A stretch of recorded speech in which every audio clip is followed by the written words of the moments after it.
Let's eat dinner, guys. Sila ang nag-prepare ng pagkain namin ng dinner. Kaya, kain lang ang trabaho ko ngayon. Ayan, pasta. Tapos, yung shrimp. Niluto sa air fryer. Pati yung pumpkin, iniluto sa air fryer. Tapos yung soup, pumpkin soup. Toasted bread. Ayan, guys.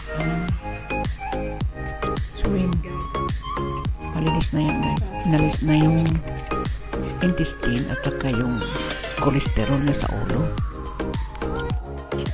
Hindi ko alam kung ano ang nilagay nila yan, guys. Kung ano ang tinimpla nila. Basta ang alam ko, niluto nila sa air fryer. Tapos yung pasta, hindi ko rin alam paano nila niya niluto. Pati yung soup, pumpkin soup. Basta rest day ko ngayon. Sila ang nagluto ngayon, guys. Pahinga ako sa pagluto ngayon, guys. Kaya ayan, first time ko nakatry ng pumpkin soup na ganyan. Iba yung way ng soup ng Chinese na ginawa ko noon, hindi ganyan. Nadurog na siya.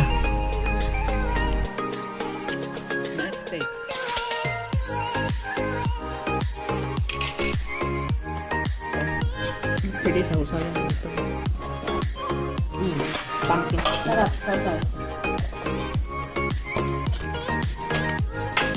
Sarap yung pumpkin. Sakit ko ako. Sakto lang. Maganda yan sa bata. Yung mga 6 months, 7 months. Yung wala pang niya. Di ba after 6 months, pwede silang kumain. Partner dito ng steak, diba? So guys, pumpkin to pumpkin. Sausaw ko rin sa pumpkin soup. Oh, see? Masyadong masarap. Nun. Magaya mo, tita. Sarap. Lasang kalabasa.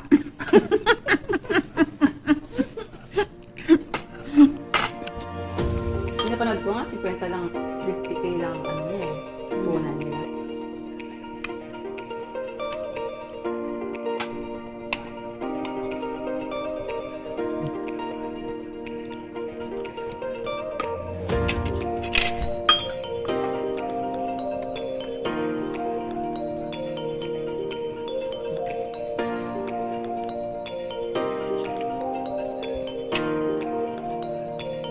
Ito lang masarap ko.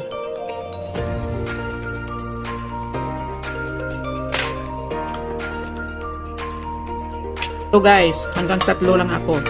Hindi pwedeng sobra. Bawal. Ako sausa ulit dito sa pumpkin soup. Guys,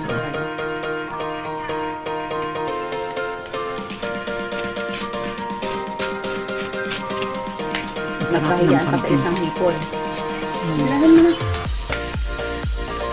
Okay na itong laman. Lord, tapos na, busog na. Ubus na yung ano ko, Lord. Ayan. Tapos na guys, yung soup. Kinapay. Hindi na ubus ito.